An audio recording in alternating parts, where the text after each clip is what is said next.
voy para allá, estoy aquí, estoy en Balonmaneros. Sí, sí, increíble.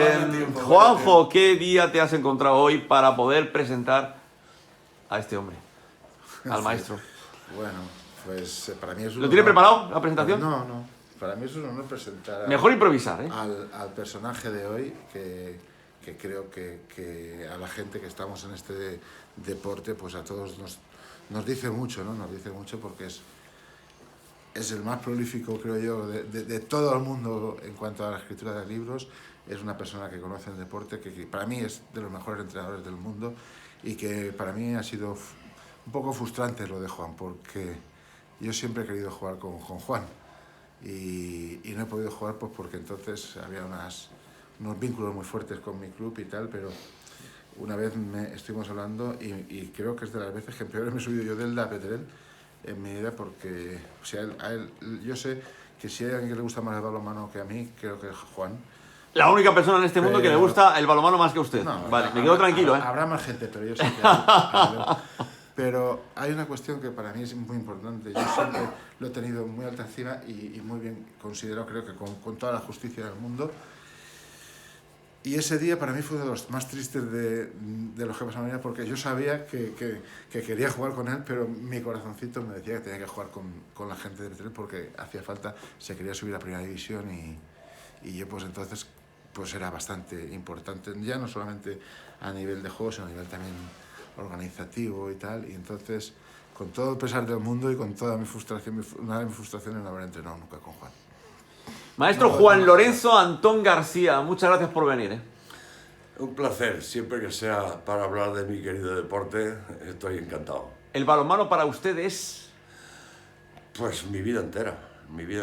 Empecé porque mi padre, curiosamente, en ese momento fue circunstancialmente presidente de un club de Elche y nos llevaba a todos sus hijos así de la mano y tal y cual a ver partidos y tal, y todos los 8 hijos hemos jugado balonmano, nos metió el gusanillo.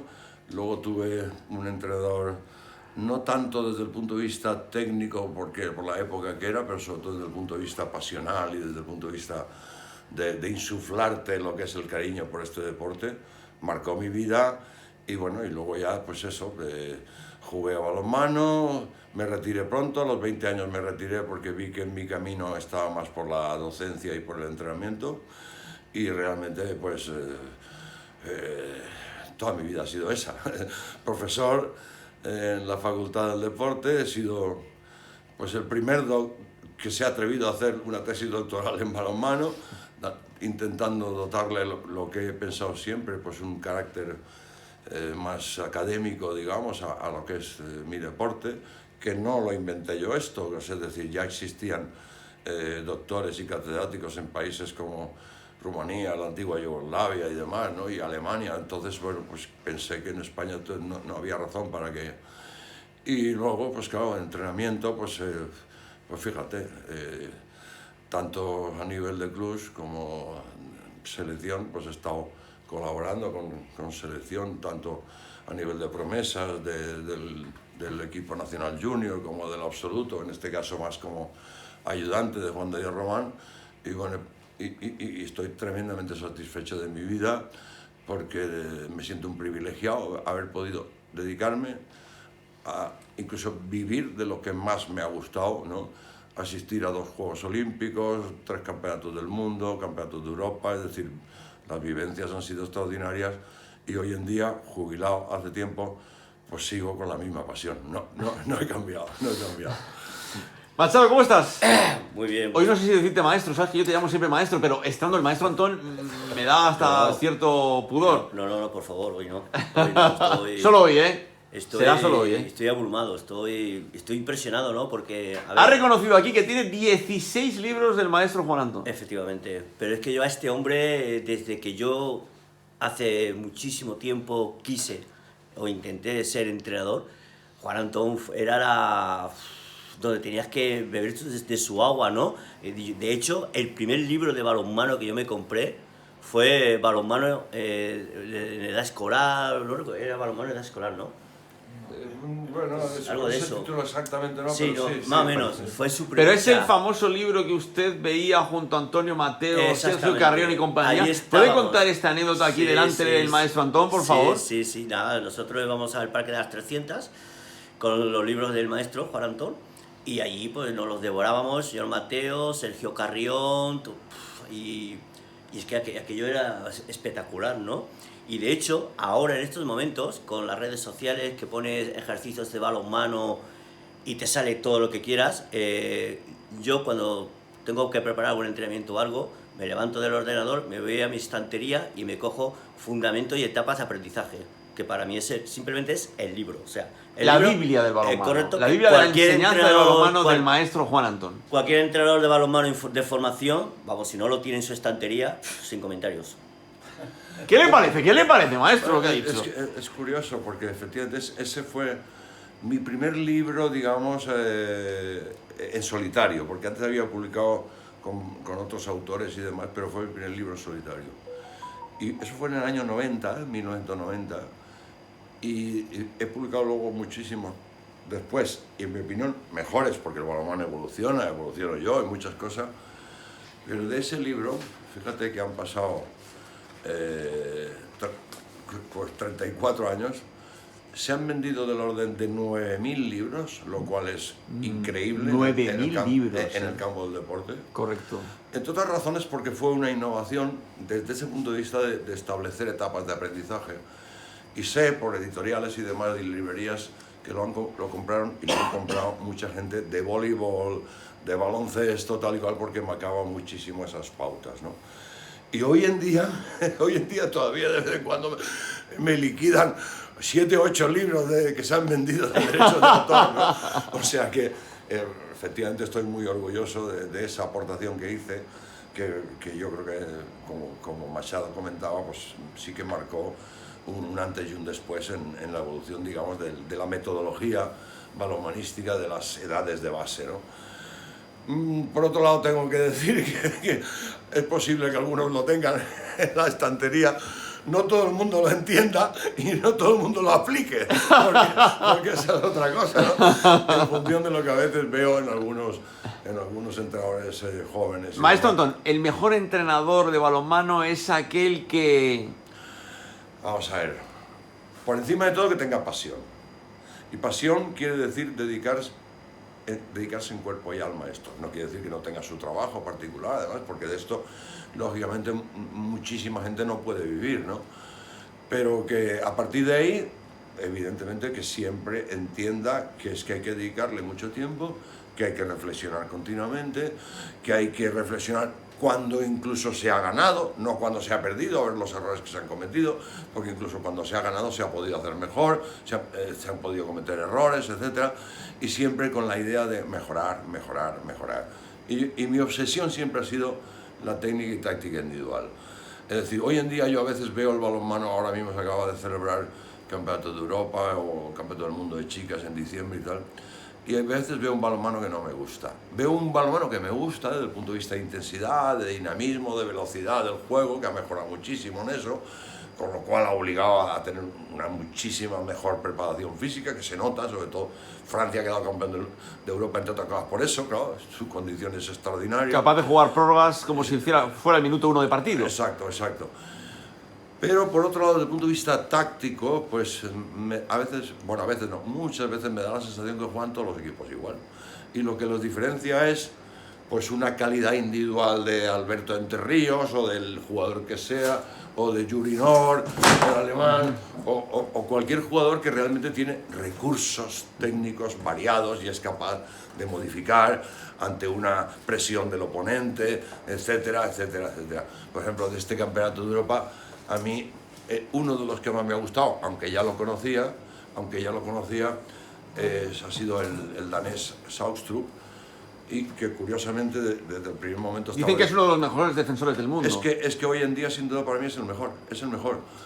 Y que probablemente el problema que ha tenido, por decir algo, es que su entrenador lo ha explotado. Ha jugado los 60 minutos todos los partidos. Y no se puede jugar un Campeonato de Europa así. Es decir, tienes 9 partidos en 15 días y tal, eso es una brutalidad, ¿no? pero a mí me encanta detalles técnicos que observo no solamente en él, en otros jugadores. Podemos hablar, yo que sé, de Alex Gómez en España, ¿no? O de otros jugadores que realmente me encantan, ¿no? Los detalles que veo técnicos y las mejoras y la variedad y el atrevimiento que tienen para inventar, llamémoslo así, ¿no? Pues nuevas soluciones y demás, ¿no? Pero desde el punto de vista colectivo, a veces me aburre, lo digo en serio, me aburre porque digo, ya está otra vez lo mismo, venga, el cruce central pivote, esto que no sirve para nada, no sé por qué tal, no sé, los extremos que circulan, a veces por medio campo, a veces por medio campo, que vuelven otra vez para allá, a cámara lenta, pero bueno, ¿esto para qué sirve? O sea, ¿para qué sirve? Para tomarse una cerveza, porque ahora no vale jugar, vale dentro de un ratito y tal. Y entonces hay cosas que, ya digo, no me gustan.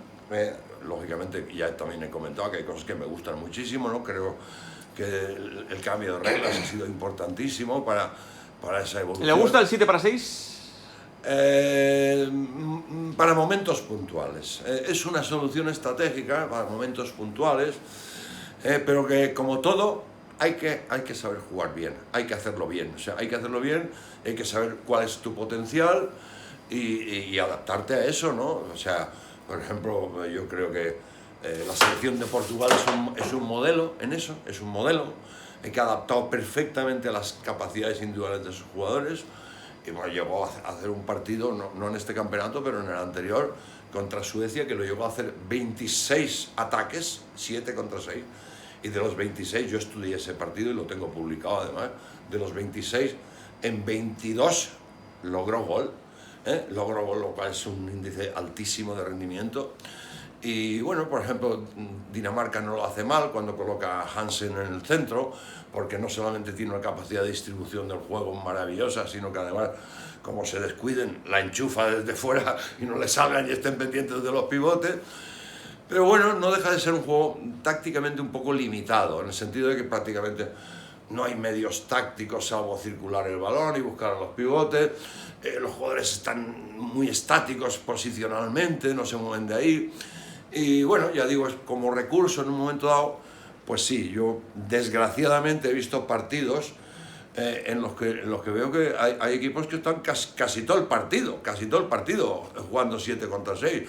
Y lo increíble es que a veces le están metiendo 3 o 4 goles a portería vacía y siguen en su empeño, ¿no? Pues nada, maravilloso, para ti la perra gorda, ¿no? Maestro, el balonmano de Elda Petrer, este núcleo balonmanístico, este foco balonmanístico que ha supuesto durante muchos años Elda Petrer, ¿qué nos diría, tanto en masculino como en femenino? Bueno, yo no digo Elda solo, Elda Petrer, no porque esté aquí el maestro, cuidado. No, bueno, un ejemplo, un modelo de afición al balonmano, en un núcleo relativamente pequeño de población, no comparado con grandes capitales y tal, y en el que se ha insuflado el balonmano. No sé los orígenes, evidentemente sé algo de Pepico Amat, de los famosos Sócrates, Laure, etcétera, etcétera. El Gran Pizarro. El Gran Pizarro, por supuesto, que lo conozco, pero claro, lo cierto y verdad es que creó una afición extraordinaria que, al estar con esta mancomunidad, Unidos Elda Petrer, pues se transmitió a toda la juventud, ¿no? Y es un valor impresionante para mí el tener el palmarés ese de tantos años continuados, y sigue el balonmano en Elda Petrer, ¿no? Tanto en una población como en la otra, ¿no? Y vamos a un campeonato de España de selecciones autonómicas y hay muchos jugadores en las selecciones autonómicas de Elda Petrer.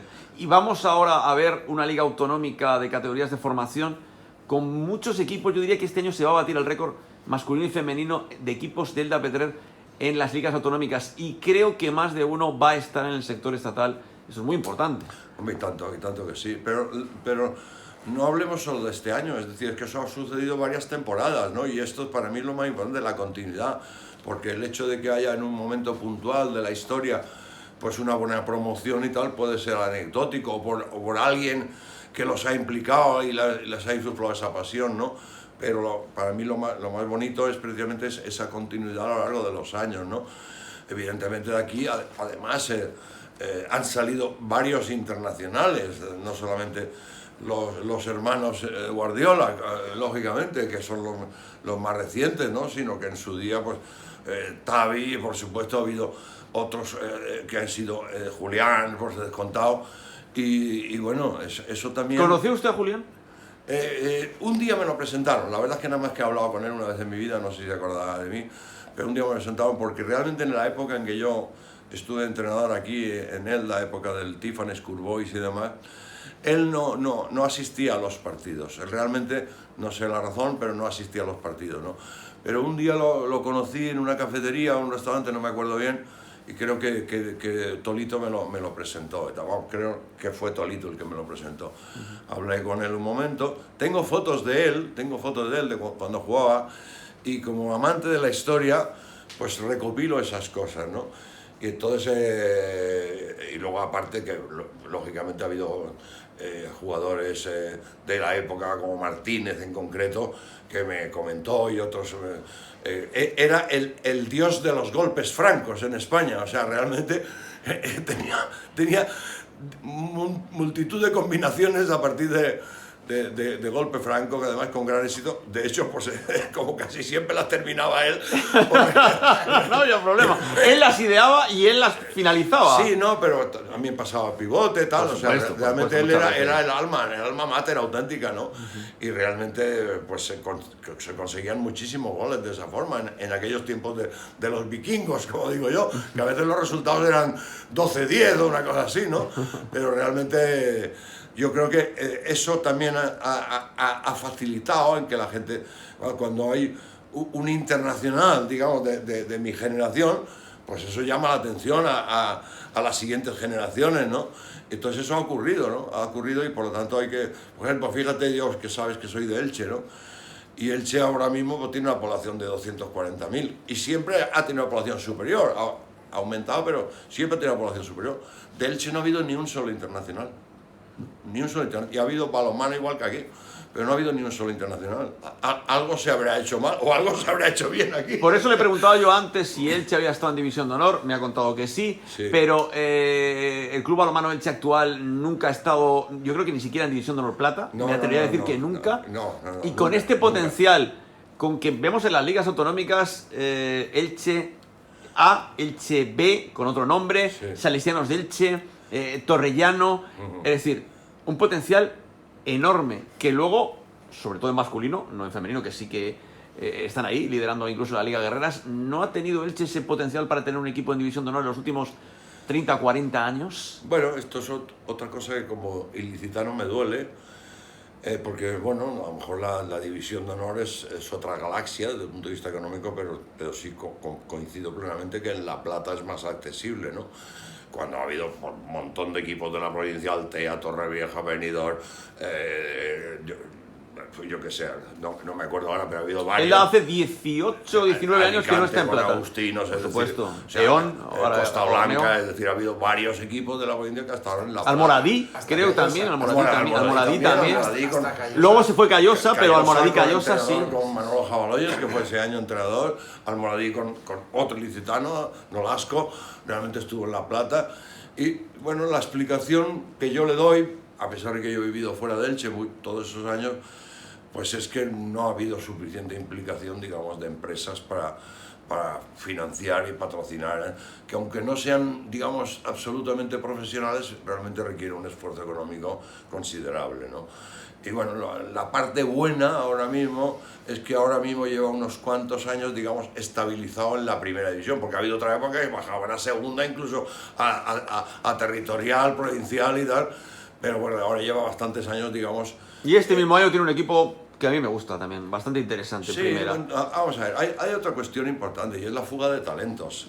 La fuga de talentos, cuando tú no pagas nada, incluso al jugador le cuesta, que es lo que ha ocurrido prácticamente en Elche siempre, salvo una excepción concreta en 2 o 3 temporadas, pues realmente un jugador destaca y ahora mismo hay como 5 o 6 jugadores ilicitanos jugando en División de Honor, pero están en el Huesca, están en Guadalajara, otros equipos y tal. O sea que realmente que los jugadores sí que han salido. Lo que pasa es que la fuga de talentos es inevitable, quiero decir, pasa en todos los clubes del mundo, ¿no? Ahora me gustaría decirle varios nombres y con la brevedad que me pueda decir algo de cada uno de ellos. Algunos, evidentemente, que voy a citar, evidentemente son los clásicos, los catedráticos de toda la vida del balonmano español. Domingo Bárcenas. Bueno, Xavi Bárcenas. el gran maestro del balonmano español, el gran maestro. Con una peculiaridad, fue mi profesor, también me transmitió pasión como entrenador y como estudioso del balonmano, pero con una peculiaridad, él no tenía formación académica. Y él, que fue en su momento criticado, bueno, pero luego con el tiempo pues, llegó a estar 25 años de seleccionador nacional, ¿no? Luego fue presidente de la federación, demás, o sea, él me contrató además a mí para el primer programa de detección de talentos que hubo en España en el año 76, 74, 75 aproximadamente, ¿no? Es decir, él confió en mí y para mí ha sido el gran maestro. Él tuvo una digamos, característica muy importante del balonmano español, que él se bebía todo lo que bebía, todo lo que veía por ahí, ¿no? En tiempos en los que no había libros, a lo mejor había libros en rumano, en alemán y demás, y él no entendía ninguno, pero decía, bueno, aquí hay dibujos, aquí hay fotos de técnica, aquí no sé qué, y tal, y como él estaba de seleccionador, pues iba a jugar a torneos a esos países y tal, y lo primero, él me comentaba, lo primero que hacía yo si tenía un rato es me iba a librerías a ver si había libros de balonmano y demás, ¿no? Que no entendía ni ningún idioma, pero él ya iba recopilando y tal, y iba aprendiendo un montón de esto, ¿no? Y él fundó la Escuela Nacional de Entrenadores en tiempos difíciles y demás, ¿no? Un gran maestro, al cual le tuve y le sigo teniendo a pesar de que falleció, un gran cariño. Y el otro gran padre, el otro gran maestro, Juan de Dios Román. Bueno, Juan de Dios ha sido mi amigo, mi hermano y miles de cosas, ¿no? Todavía recuerdo, claro, los últimos momentos, ¿no? Con una tremenda emoción, porque además, bueno, él también confió en mí como ayudante en la selección absoluta y del año 95 al año 2000, que se consiguieron las primeras medallas a nivel de selección del balonmano español, ¿no? Tanto a nivel europeo como de Juegos Olímpicos, ¿no? Y todavía recuerdo, pues por ejemplo, la medalla de Atlanta en el año 96, llorando los dos en el vestuario, tirados en el suelo, una emoción indescriptible, ¿no? Porque era una cosa espectacular, ¿no? Y bueno, pues realmente, ya te digo, al contrario que Domingo Bárcenas, cuando yo sí que tenía muy buena formación académica. Y él, desde ese punto de vista, aunque a nivel de publicación de libros solo llegó a publicar 2 o 3 libros, a nivel de ponencias, a nivel de conferencias, a nivel de comunicaciones técnicas y tal, inmenso el trabajo que hizo y desarrolló en montones de sitios en toda España, también en el extranjero. Fue el primer español que fue miembro de la comisión técnica de la Federación Internacional, ¿no? Lo cual pues quiere decir que lo valoraban, ¿no? Ya digo, mi hermano, mi amigo, todo. Y que los trabajos los recopiló Juan. Un trabajo, Sí, los tenemos. Un trabajo muy interesante. Muy arduo. Que por cierto él lo desconocía. Él se enteró cuando ya estaba terminado, porque le pedí permiso, porque el autor era él, para publicarlo. Y él, en todos los años que lo he conocido, solo le he visto derramar 2 veces lágrimas. Una, en el que te acabo de comentar de Atlanta, y 2, cuando le enseñé lo que habíamos hecho. Y me dijo, Juan, te has vuelto loco. Y yo dije, sí, pero te quiero mucho. Hablamos de otros entrenadores. Valero Rivera. Bueno, Valero Rivera es el entrenador más laureado de la historia de este país, ¿no? No solamente con su club, el Barcelona, que ha batido el récord del número de victorias, del número de ligas, del número de copas, de trofeos por todos lados, de copas de Europa, sino que luego campeón del mundo con la selección española, ha llevado a la selección de Qatar y la ha puesto en la élite por todos lados. O sea, Valero era un grandísimo maestro, ¿no? De una capacidad de trabajo extraordinaria. O sea, no he tenido, por razones digamos, de convivencia, él en Barcelona, yo en Madrid o en Granada, digamos, esa amistad continua con él, pero tenía muy buena relación y soy capaz de valorarlo en lo más alto, no de España, del mundo, sin ninguna duda. Nuestro Jordi Rivera, el seleccionador actual. Jordi Rivera es la persona perfecta para mí, para la tarea que creo yo que la Federación Española debía emprender, no solamente con la selección española absoluta, sino con todo el proceso, digamos, de categorías de base. Lo que es la detección de talentos, etcétera. Es un hombre que, bueno, yo lo conocí cuando él entrenaba al Sarriá de Gerona, él es de allí, y luego lo he conocido en muchas ocasiones. De hecho, yo he organizado 2 o 3 cursos en Sudamérica con entrenadores en Brasil, en Argentina, etc. Y yo lo llamé a él, llamé a Manolo Laguna también, como persona que iba a transmitir fenomenalmente cosas. Porque yo siempre le he dicho, Jordi, tú estás casado con el balonmano, es soltero, pero está casado literalmente con el balonmano. Es decir, vive las 24 horas en balonmano, incluso las que está durmiendo. Es un apasionado absoluto, un profesional como la copa de un tino, un hombre hecho a sí mismo, con muchísimos estudios, no solamente balonmanísticos, de informática, de muchísimas cosas, y ha demostrado, no tengo ninguna duda, que es un grandísimo entrenador, a pesar de que ahora, bueno, pues haya sido España eliminada por un desastroso y lamentable partido contra Croacia, pero como él mismo ha dicho en unas declaraciones, todo lo que se ha hecho bien antes por un partido realmente no se puede destrozar y realmente hay que seguir trabajando, es así, pero un gran maestro, sin duda. Leí una entrevista de Manolo Laguna que dijo una frase que quería ahora compartir con Juan Antón, a ver qué opina. Dijo Manolo Laguna en una entrevista, si hubiera que dar el premio Nobel de balonmano, yo se lo daría a Spartak Mironovic. Sí, bueno, Spartak Mironovic, yo no lo he conocido personalmente, pero sí lo he visto en muchos partidos, en el famoso, que fue 3 años, creo recordar, consecutivos, campeón de Europa, el SK de Minsk. Correcto. Y de los Jakimovic, Tuchkin y compañía. Exacto.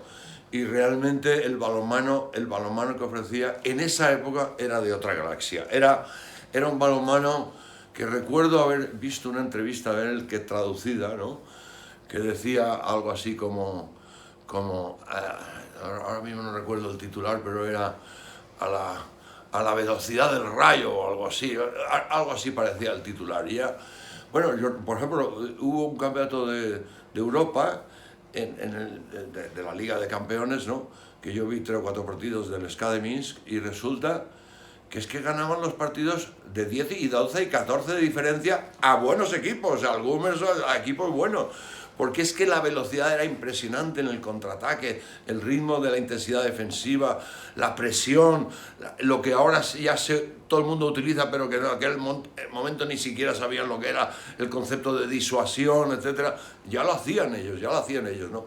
Y realmente es muy difícil decirlo del premio Nobel, ¿no? Porque por ejemplo, Ben Johansson en Suecia también para mí ha sido otro modelo de aportación al balonmano maravillosa, ¿no? Maravillosa. Pokrajak con Serbia, Branislav Pokrajak también. Pokrajak, yo lo he conocido, de hecho cuando yo estuve en una época de responsable de la selección de promesas, coincidió que él fue seleccionador español. Entonces yo tuve contactos con él precisamente porque estaba muy involucrado con categorías inferiores, pero una persona más distante. Es verdad que no era solo conmigo, era más distante y era muy académico, diría yo, pero a veces le faltaba mano izquierda, ¿no?, en muchas cosas. De hecho ha sido seleccionador, ha sido campeón del mundo, campeón olímpico, como jugador también, ¿no? Pero incluso publicó todo el proceso de preparación de la selección yugoslava, que tengo yo ese libro, ¿no?, en serbo-croata, pero hay gráficos, ¿no?, y eso más o menos los entiendo, ¿no? Y realmente luego ha sido seleccionador en otros países, pero nunca ha tenido continuidad. Y yo creo que tiene que ver con esa especie de carácter. Lamentablemente también ha fallecido, ¿no? Correcto. Pero bueno, podemos decir que ha sido un gran maestro, un catedrático de la escuela de Belgrado, sin duda. Y si hablamos un poco de femenino, ¿qué me diría de Ángel Sandoval, por ejemplo? Bueno, Ángel Sandoval lo conocí cuando yo estuve aquí en la época famosa del Team Cool Boy, ¿no? Ángel Sandoval ha sido uno de los entrenadores que más mérito ha tenido en el balonmano femenino de España. O sea, de la nada, sacó equipos que fueron creciendo poco a poco, lo metió en División de Honor y le quitó esa especie de parcela adjudicada por los siglos de los siglos que tenía los famosos Ibers de Valencia y demás, ¿no? Que llevaba por 20 años consecutivos quedando campeón de la Liga, de Copa y de todo. Entonces el mérito de Ángel Sandoval fue durante toda esa etapa absolutamente extraordinario, ¿no? Es un entrenador que he tenido buena relación, pero más distante también por mi residencia en Granada y demás, ¿no? Pero sin duda, no lo digo yo, es que lo dicen muchísimas de las jugadoras que ha tenido a su cargo, entrenadores rivales, la propia Cristina Mayo, etcétera, que en su día pues tuvo sus más y sus menos, pero cuando uno pasa el tiempo, las cosas negativas, pelillos a la mar, ¿no? Y uno se acuerda también de las partes positivas, ¿no? Incluso Cristina Mayo, que supongo que la recordarás. Le iba a preguntar por ella ahora. Pues realmente me ha hablado bien de Ángel Sandoval, ¿no? Bueno, Cristina Mayo ha sido también una innovadora, ¿no? Es verdad que tuvo la gran suerte de dar ahí con la empresa esta de cacerolas y demás, ¿no? Y durante muchísimo tiempo que le permitió ser el primer equipo profesional que había en España, ¿no? No le quiero quitar méritos, sin ninguna duda, porque ser campeón es difícil, pero ser campeón tantos años, tan consecutivos y evidentemente con buenas jugadoras, pero luego también tuvo, digamos, sus oposiciones con el Mades de Onda, con el Ferrobus Mislata, con el propio Elda, etcétera, Elda Prestigio. Entonces, realmente el mérito de Cristina es impresionante, ¿no? Llegó un momento que, claro, empezaron, digamos, problemas económicos y tal, y ella pues ya decidió retirarse y demás, ¿no? Pero bueno, es otro personaje, leyenda en el balonmano femenino español, no hay ninguna duda. O sea, nadie ha conseguido la cantidad de logros que ha hecho Cristina Mayo. Entrenador femenino de hoy, que usted bien conoce, Joaquín Rocamora, ¿qué me diría de él? Bueno, es otro apasionado que vive al 100% el balonmano y que está pensando en balonmano y que está pensando no en el hoy, está pensando en el mañana. Es un planificador extraordinario, es alguien que escucha consejos, muy importante, a pesar de que a veces pueda parecer para gente que no conoce distante, como muy de su ego, pero los que lo conocemos más, pues sabemos que es un tío muy dialogante, tremendamente trabajador, está viendo continuamente equipos juveniles no solamente de la provincia, de Pamplona, etcétera, etcétera, pensando en posibles talentos futuros, etcétera. De hecho, pues Elche está fichando en gran cantidad cuando ficha gente muy joven, que no ha sido ni internacional juvenil ni junior y acaba siendo internacional absoluta, ¿no? Como el caso de Danila Sodelgado actualmente, ¿no? O sea, realmente... Por las dos holandesas, que son jugadoras muy interesantes, que poca gente conocía. Sí, las dos holandesas, bueno, ahí ha habido una suerte, porque resulta que Tessa Banzil, resulta que sus padres por trabajo vinieron a vivir a la Marina y tal, y se ofreció, eso cayó del cielo, y ella fue la que a su amiga, porque hacía falta otra pivote y realmente pues se trajo a su amiga, ¿no? Que también estaba ofreciendo un rendimiento extraordinario, ¿no?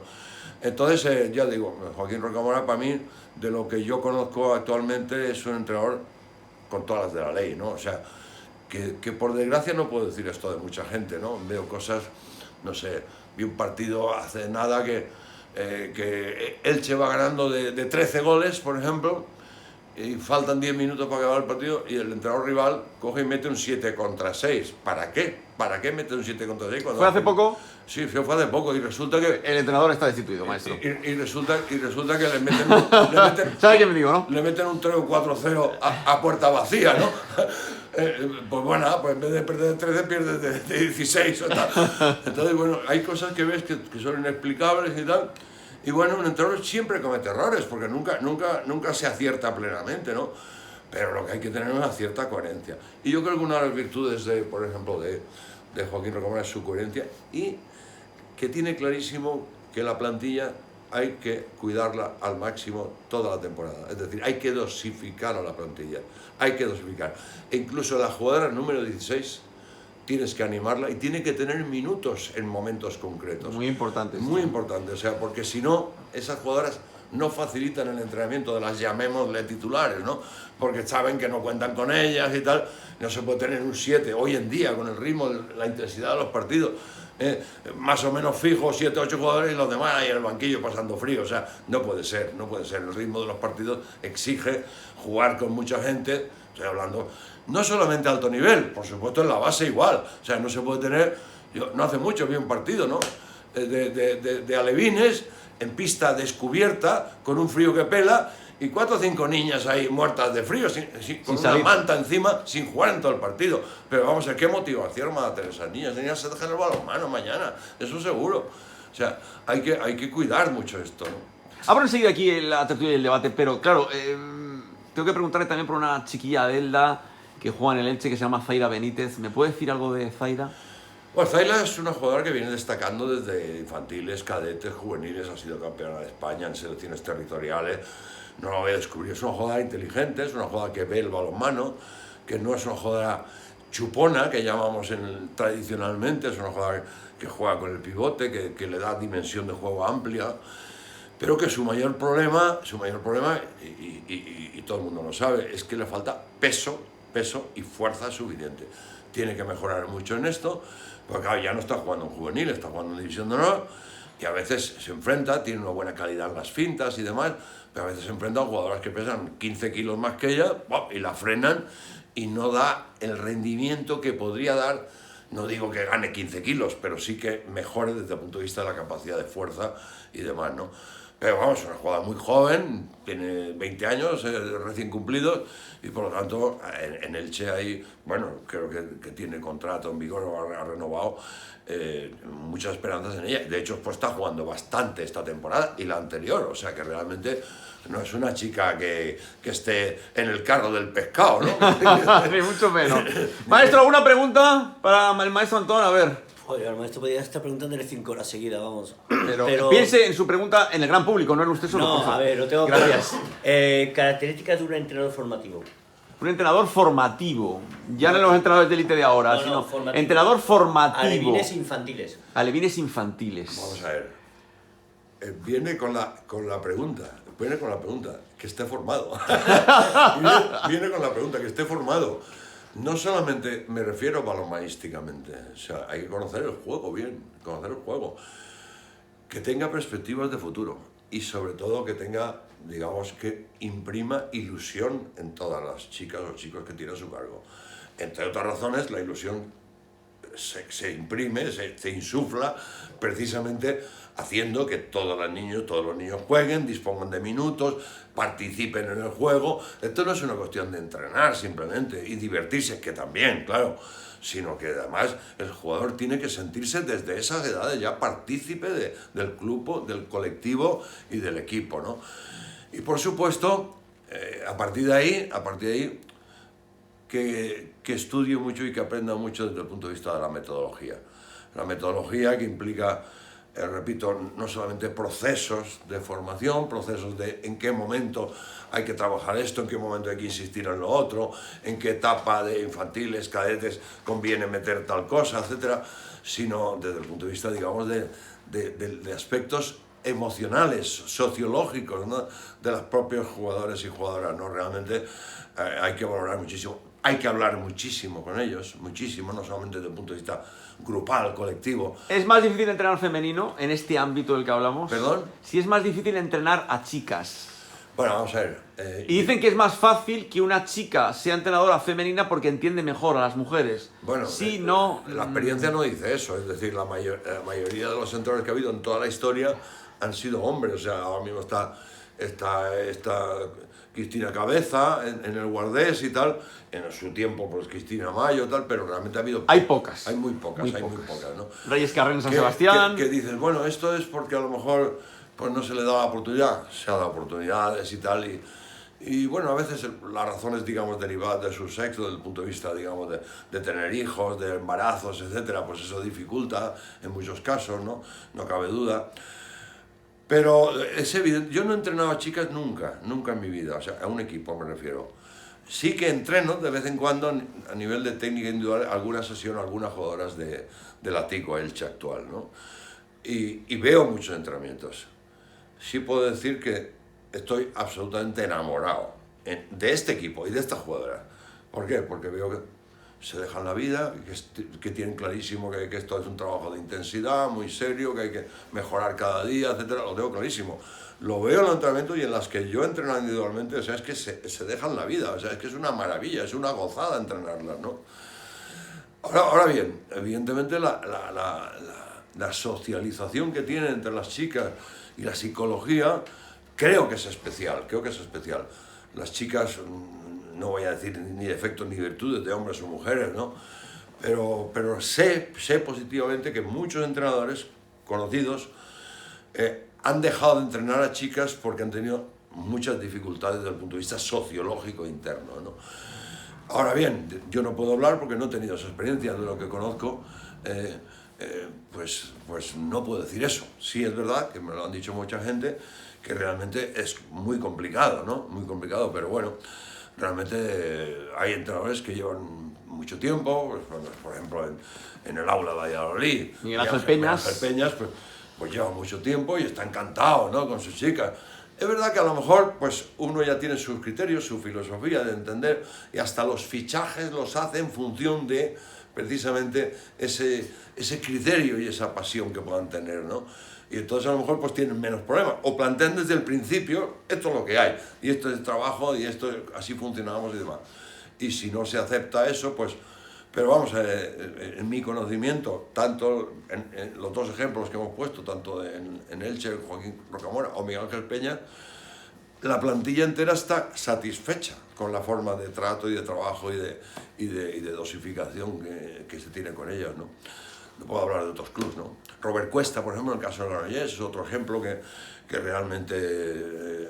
Lo veremos aquí el sábado en el Florentino. Sí, todo el mundo habla bien de él, yo lo conozco personalmente, creo que es una persona bastante seria, muy profesional y demás, y bueno, y de hecho, pues el año pasado, pues el Granollers tuvo problemas, cuando volvió de Canarias, empezó a ir para arriba y este año pues le está rindiendo mucho más, a pesar de que a este también tiene fuga de talentos, ¿no? Que se le van a otros países y demás, ¿no? Pero bueno, realmente esto es mi opinión, ¿no? Juanjo, disculpa que no te dé más bola hoy, es que tenía muchas preguntas. Le pido disculpas a usted. Me quedan otras muchas también, pero... Hoy es el día que más me gusta ser comparsa, ¿eh? No, hombre, no, en absoluto. Sí, totalmente. Estamos aquí escuchando además una atención manifiesta. Es que yo le haría tantas preguntas que... Pero vamos, por bajar un poquito a nuestro terreno, yo creo que Juan...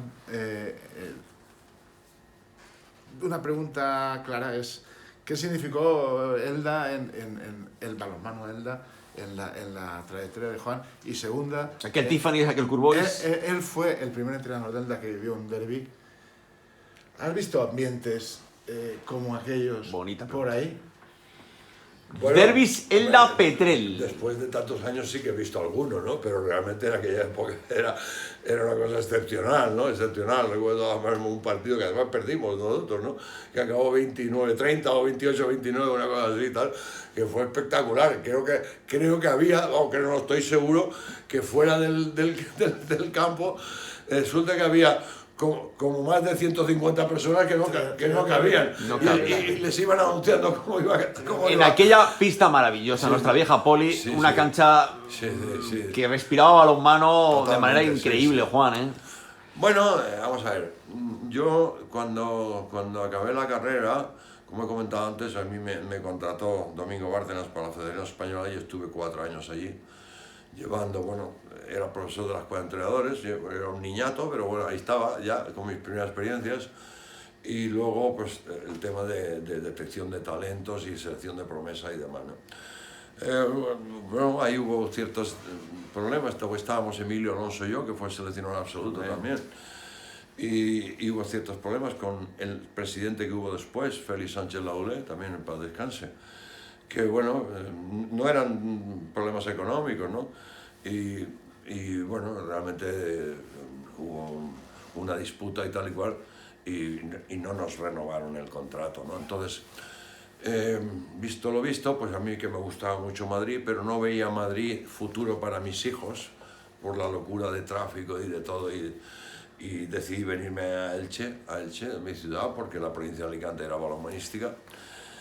Y yo a él la tengo que agradecerle mucho porque a los 3 meses o 2 meses de venirme, pues se puso en contacto conmigo Tolito, que no me conocía, pero le habían hablado de mí, por lo visto, tal y cual, y yo me vine aquí a él a entrenar.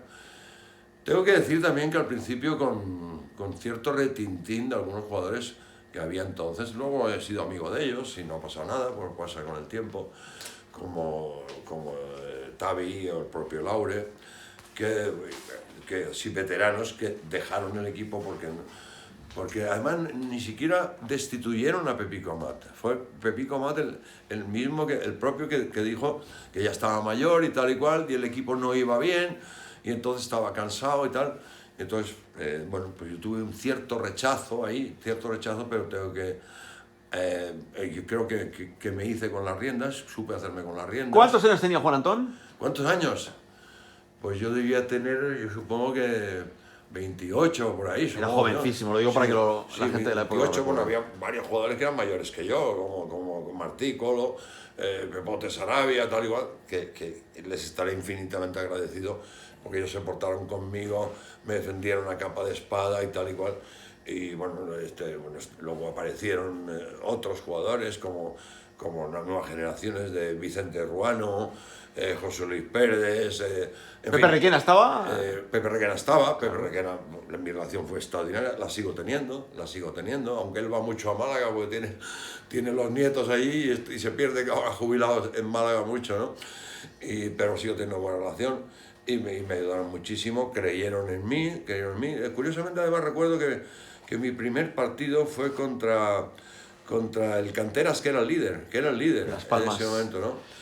Y me acuerdo que hicimos el planteamiento del partido en el centro excursionista, en las pistas que había en el centro excursionista, al aire libre, Sí, y tal. sí, Entrenamos allí, y luego hice el planteamiento en una sala de tal y cual, y me acuerdo que Pepe Sarabia dijo: Juan, me has demostrado que eres un entrenador. O sea, lo recuerdo como si fuera ahora, de verdad. O sea, y eso era 3 días después de hacerme cargo del equipo. 3 días después. Sí, 3 o 4 días. O sea, entrené una semana y jugamos contra Canteras, perdimos, pero con un buen resultado, perdimos de 2 o 3 goles y tal, cuando Canteras pegaba palizas por ahí, ¿no? Y el equipo fue creciendo. Estuvimos dos temporadas a punto de jugar el ascenso a División de Honor, que al final quedamos terceros, metimos la pata. Me acuerdo de un partido contra el Premià de Mar y tal, que llevaba 2 o 3 jugadores que luego fichó el Barcelona. Chente Moral, en fin, los hermanos Moral y más, ¿no? Y realmente no pudimos llegar a jugar la fase de ascenso.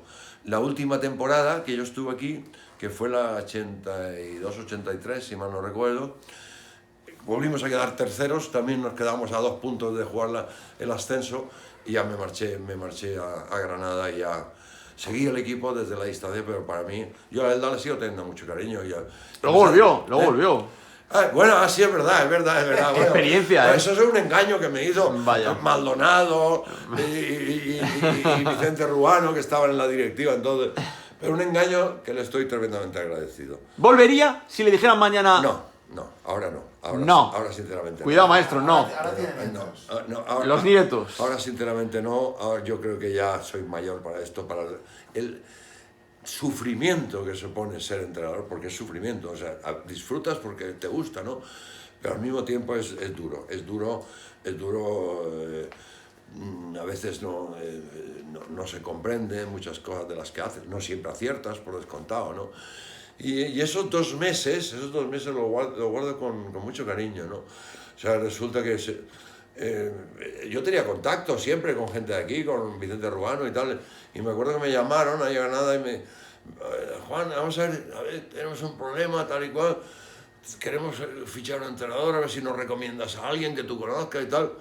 Pero claro, en esa época, pues vamos a ver, yo conocía a alguien de Madrid, por poner un ejemplo, y claro, tiene su vida hecha en Madrid o en Galicia, donde sea, pero venía aquí, pues a lo mejor si le pagaban X, pues claro, mientras la manutención y tal, pues claro, pues no le rentaba, ¿no? Y era muy complicado, y había que pensar en gente de la provincia que yo conocía menos, claro. Y entonces, bueno, y la tercera o cuarta llamada me dicen: ¿y por qué no te vienes tú de entrenador? Y digo: pero Vicente, te has vuelto loco y tal. Yo estoy aquí tal y cual en Granada. Sí.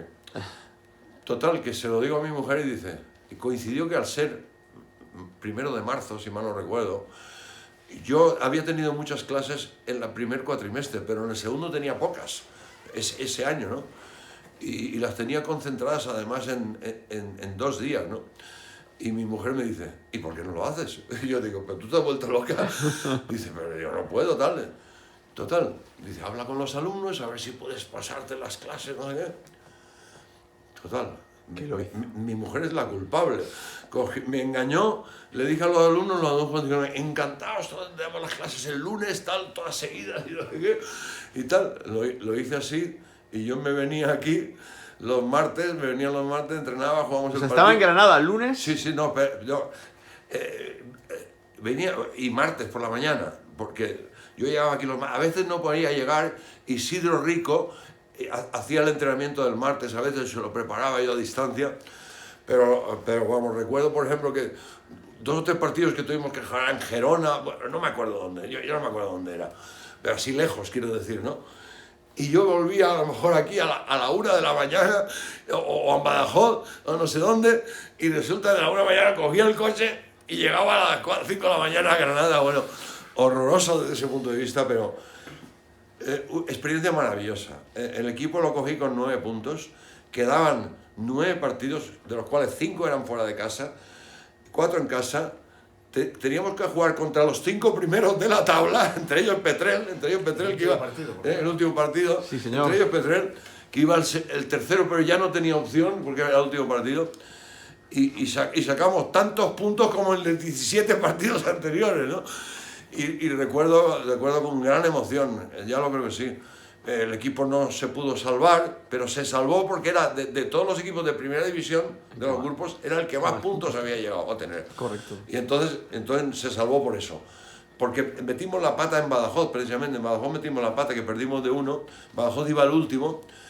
Y ahí ocurrió una cosa que prefiero no contar. Pero son cosas que pasan, pero bueno. Pero dime. ¿Al Petrel se le ganó en Petrel? Sí, además es que al descanso íbamos 18-10 ganando. Sí.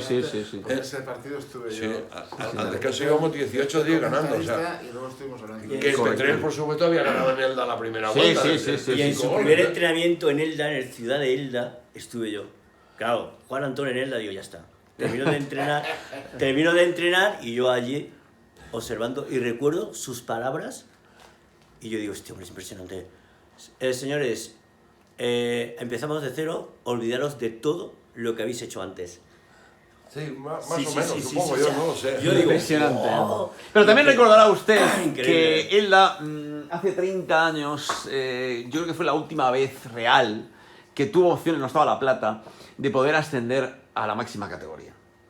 Pero se lo impidió aquel Huétor que a mí particularmente me encantaba, de Juan Antón, con aquellos nombres que jamás podremos olvidarlos: Moyano, Justo Rodríguez, Julio Muñoz, Carmona, Rubén Peña. Era un equipo maravilloso que yo tengo en la mente como si fuera ayer. Está enterado. Como si fuera ayer, aquel Huétor maravilloso que impidió que él tenía un equipazo con Publicesa, no sé si lo recuerdas, Juanjo, me acuerdo. con Pepe Beaus y compañía, con Danchin, etcétera, José Luis Rico, entre otros. Tenía un gran equipo, pero ¿qué equipo tenía? ¿Qué equipo hizo Juan Antón para poder llevar a Granada por primera vez en su historia a la Liga Sobal? Una de las cosas que más orgulloso me siento en mi vida, es decir, un equipo juvenil granadino que ni siquiera jugaba en la liga de primera autonómica andaluza, ¿no? Estaba en segunda categoría. Y un alumno mío me dijo un día, ¿por qué no vienes a ver un entrenamiento tal y cual? Mis chavales, mis chavales son cojonudos y tal y cual. Yo me dio tanto la paliza que un día fui a verlos, ¿no? Y realmente me quedé sorprendido. Dije, esta gente vale para esto. Esta gente tiene una pasión y una entrega y una intensidad que vale para esto. Y empecé a ayudarle, empecé a ir a entrenamientos y tal, a hacer entrenamientos y tal, y al final acabé siendo yo el entrenador y él estaba de ayudante, ¿no?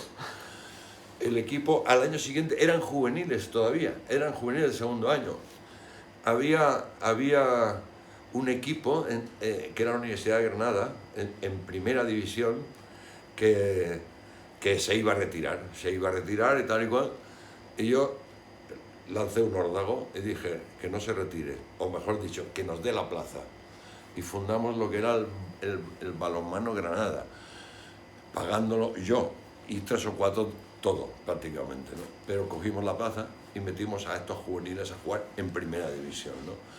Con 5 o 6 seniors y tal y cual, que eran, bueno, para acompañar al equipo, pero eran otros 8 o 9 juveniles que eran los que yo confiaba en ellos, ¿no? El equipo jugó en primera división, quedó el penúltimo, bajó, pero claro, es que eran juveniles prácticamente, pero el equipo logró hacer, no sé si 16 puntos y tal, lo cual era un milagro, ¿no? Ese año asciende el Huetortájar a primera división, ¿no? Y entonces el presidente de Huetortájar me dice si quiero ser yo el entrenador. Digo, sí, pero con los míos. Y lo aceptó. Y entonces me llevé a todos para allá. Primera temporada, séptimos en primera división. Primer año senior, prácticamente todos. Ahí se incorporó Diego Moyano, porque su padre habló conmigo y me dijo que quería que su hijo estudiara educación física y entrenara conmigo, y se vino a ganar. Y Rubén Peña, que también, por la misma razón, sus padres se habían divorciado y realmente quería, el chico quería al padre y a la madre, y era una situación de conflicto, y lo tuve en mi casa viviendo 3 o 4 meses incluso, ¿no? Y segunda temporada quedamos terceros y subcampeones de España Junior, porque también jugamos el campeonato de España Junior que había entonces. Nos ganó el Barça en Castellón 28-27, recuerdo muy bien.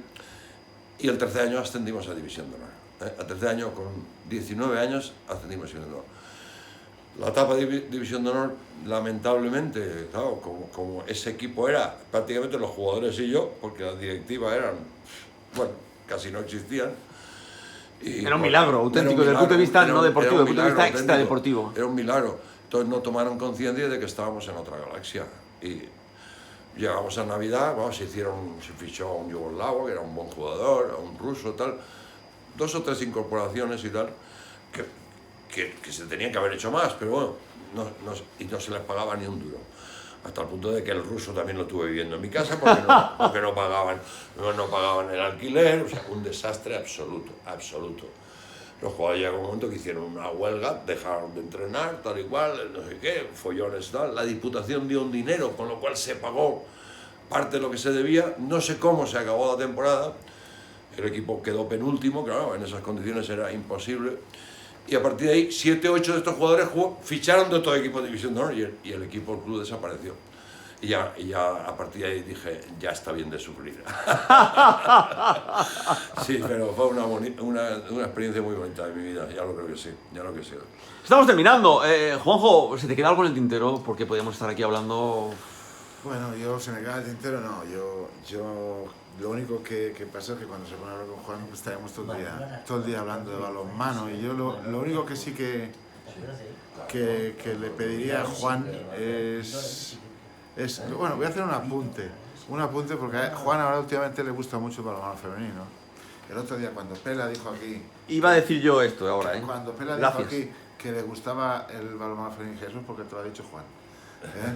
Porque se decía mucho, perdona que vuelvo contigo, que los más eruditos del balonmano, como que el femenino...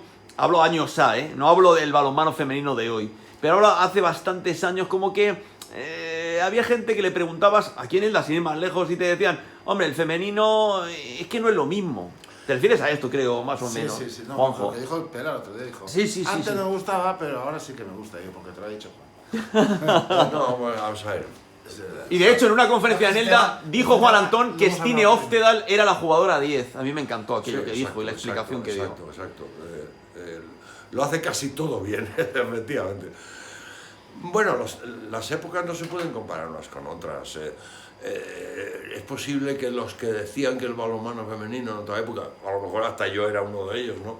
Era claramente distinto. Entre otras razones era porque, claro, mientras en la Liga Femenina Española habían un par de equipos, digamos, es que todo se dilucidaba entre ellos. ¿Y por qué? Porque los demás eran aficionados, ¿no? Entonces el nivel de intensidad y de cantidad y de trabajo de entrenamiento pues no era el mismo, no podía ser el mismo, ¿no? Y luego a eso hay que añadir que desde el punto de vista de los clubes españoles, el primer caso fue el de campeón de Europa con Iber y con Cristina Mayo, ¿no? Pero no se clasificaban nunca, la selección no se clasificaba nunca, etcétera. Pues evidentemente que había diferencia, ¿no? Hoy en día, pues claro, ha mejorado muchísimo, muchísimo. Los clubes, sin llegar al nivel de profesionalismo como lo están los chicos, que también se quejan ellos, porque claro, es que el Barça lleva no sé cuántos años quedando campeón de liga siempre, igual se hace aburrido, ¿no? Sería interesante que hubiera un Real Madrid de balonmano. Se ha dicho muchas veces esto. A mí creo que hubiera sido una solución importantísima para esa rivalidad que siempre ha existido en el fútbol, el baloncesto del Madrid-Barcelona, y eso es lo que arrastra detrás de sí, ¿no? Bueno, hay gente que cree que no sabe que el Real Madrid de balonmano existió durante varios años. Yo tengo varias fotos, además, varias fotos de esos equipos del Real Madrid. Y que el Real Madrid desapareció del balonmano por un enfado inmenso del señor Santiago Bernabéu, porque en esa época, además que conozco la historia, en esa época el que dominaba la federación era el Atlético de Madrid, o sea, los directivos del Atlético de Madrid eran exjugadores del Atlético de Madrid y podían hacer... No hablemos del Pizarro y el Atlético de Madrid, del señor Tendero, no hablemos de esto, ¿eh? Podían hacer alguna de los taúres del Mississippi. Y entonces se enfadó muchísimo Santiago Bernabéu y dijo, se acabó el balonmano en el Real Madrid, ¿no? Una pena, realmente una pena, porque eso ya digo, me hubiera encantado, y si hoy en día consiguiera, sería una motivación para muchos otros clubes en España, ¿no? Pero bueno, las cosas son así. El Atlético de Madrid, que estuvo muchísimos años, también se lo cargó Jesús Gil, ¿no? O sea que realmente las cosas son como son, no como nos gustarían que fueran. Realmente si quitas al Barcelona, la cuna histórica del Granollers, ¿no? Que no deja de ser digamos, no es una capital de provincia, es una ciudad relativamente importante, pero claro, no tiene una población muy grande, ¿no? Y quitas la cuna, digamos, de Irún, del Bidasoa, etcétera. La mayoría de los equipos que hay en División de Honor está teniendo una tendencia a ir a poblaciones secundarias, con todo el respeto a las capitales, ¿no? Es así. O sea, ha sido aquí el caso de Torrevieja, Altea, Benidorm, o sea, y Puente Genil, es decir, que está teniendo esa tendencia, lo cual no creo que sea malo, creo porque a lo mejor el equipo de Puente Genil, no lo sé, sinceramente, en fútbol, pues está en cuarta división. Correcto. Y entonces, tenemos el ejemplo hoy de Nava de la Asunción, donde está Isaías Guardiola, que tiene 2.700 habitantes. Es que es increíble, lo de Nava es una cosa increíble. ¿Y qué tiene que ocurrir? Pues que aparezca el típico loco, entre comillas, enamorado del balonmano, que apueste por él y tenga poderío económico o contactos y tal que permitan eso. Pero bueno, la realidad es que en Nava la gente está volcada, no solamente en Nava, sino en poblaciones limítrofes y tal igual, que el balonmano es una cosa como ir a misa los domingos. Literalmente. ¡Nos vamos! Maestro, dígame, venga. Una pregunta que no sabes tú, que esperaba que Tengo otra, tengo varias, pero es que ¿sabes cuánto llevamos? 1 hora y 3 minutos Ya lo de auténtica cátedra. Ya lo he visto. He cerrado mi libreta porque si no estaríamos aquí 3 horas y Esperaba me que sabe se lo mal. hicieras tú, pero no sabes. Hágala usted. Bueno, él que es conocedor de aquel Tiffany Schoolboys, que creo que fue uno de los mejores equipos que ha tenido el Dante Nation, y de aquel Petrel, ¿tú consideras que es una Se le iba a hacer, pero me daba miedo. una fusión de los dos equipos hubiera dado chance para estar en Asobal? En aquella época, sí. Un momento, muy buena pregunta. Prefiero que la haga usted. En aquella época sí lo creo. Hoy en día, pues, más complicado. No, me refiero a con aquellos equipos Sí, de aquella época. en aquella época sí, porque, hombre, ya tú lo has comentado antes, es decir, estabas tú como un pivote que podía reportar, Luis Galeano, por ejemplo, Luis Podela Galeano, es decir, había jugadores en Petrel muy interesantes, con potencialidad, que si se hubieran unido, pasa que claro, ahí habían disputas históricas del tipo de los vikingos, cuando curiosamente además yo comprobaba, porque claro, vivía muchísimas horas aquí, ¿no? comprobaba que a nivel de calle, digamos de cafetería, os llevabais todo muy bien, pero luego las rivalidades deportivas eran impresionantes. No se podían llevar en fútbol y se llevaban en balonmano. ¿Y de qué manera? Faltaba el arco y las flechas. Pero realmente creo que sí se podía haber conseguido, creo que sí, sin duda. Bueno, Alejandro Hernández, que yo me enfrenté a él como entrenador, yo creo que no trabajó mal ahí, trabajó bien. En una época y demás, ¿no? Pero claro, realmente eran dos equipos diferentes, ¿no? Y creo que sí, se podía haber logrado, pero bueno, ya está. No podemos. ¡Ojo, algo más! No, ya nada más, ya... Hoy estoy más satisfecho de todas las cosas. Maestro Machado, ¿algo más? Nada que decir, disfruta como un enano, espectacular. Señor Juan Antón, muchísimas gracias. Un placer. Escucharles, un privilegio, un placer. Como habrás comprobado, lo que más me disgusta en este mundo es hablar de balonmano. Me encanta esa Es un frase. placer. Me encanta esa Hay frase. una cuestión que Juan, no sé si se acuerda él, cuando el 50 aniversario del centro, como era la pandemia, ¿te acuerdas que hicimos aquellos programas Sí, que, claro que me que acuerdo. fuimos a ese centro? Sí. Y me dijo, es que el balonmano es mi religión. El balonmano es esa mi frase religión. Se me quedó grabada a fuego. Yo he tenido mucha suerte en mi vida porque mi familia, eso lo ha comprendido mi mujer especialmente, que ha sido la que más ha sufrido mis malos momentos, ¿no? Y siempre he entendido que para mí lo más importante ha sido la familia, englobando no solamente a mis hijos, sino mi madre, mis hermanos y tal, que hemos tenido una relación maravillosa y seguimos teniendo, ¿no? Sí, y lo segundo ha sido el balonmano. Es decir, es que yo dedico miles y miles de horas en mi vida a balonmano, estudiar, escribir, ver partidos, viajar a un montón de países, pero viajar a países cuando nadie viajaba a otros países. O sea, yo recuerdo haber ido a Roma a una Copa Teramo, o haber ido a Rumanía a ver una Copa Latina, además en coche, que nos fuimos con un entrenador amigo mío de Córdoba, que aquello fue una epopeya tremenda y tal y cual, que y realmente pues estábamos locos por el balonmano, ¿no? Incluso yo seguí las pautas de mi profesor Domingo Bárcena y llegaba a Bucarest o llegué a... No era Praga, ¿cómo se llama? Bratislava, llegué a Bratislava una vez, que por cierto me atracaron. Me atracaron, no había gente por la calle, bueno, me atracaron, aunque luego pillamos al ladrón y le dimos unas cuantas leches, de 3 o 4 y tal, y me entré a una librería y me compré un libro o dos en checo, que se llamaba Acena, y los que iban conmigo decían, pero si tú no tienes ni puñetera idea de checo, digo, es igual, hay gráficos y dibujos y fotos. Y me costó al cambio 3 pesetas. 3 pesetas. Al cambio 3 pesetas, porque la moneda, que no me acuerdo cuál era, estaba tirada por los suelos, ¿no? Si ya la peseta estaba tirada por los suelos, la moneda de ellos ya de aquella época. Y entonces he disfrutado mucho en mi vida. Nosotros escuchándole y viéndole siempre. Maestro, muchas gracias. Un placer. Jorge Machado, nos vemos la semana que viene aquí en Balomaneros, como siempre. Gracias.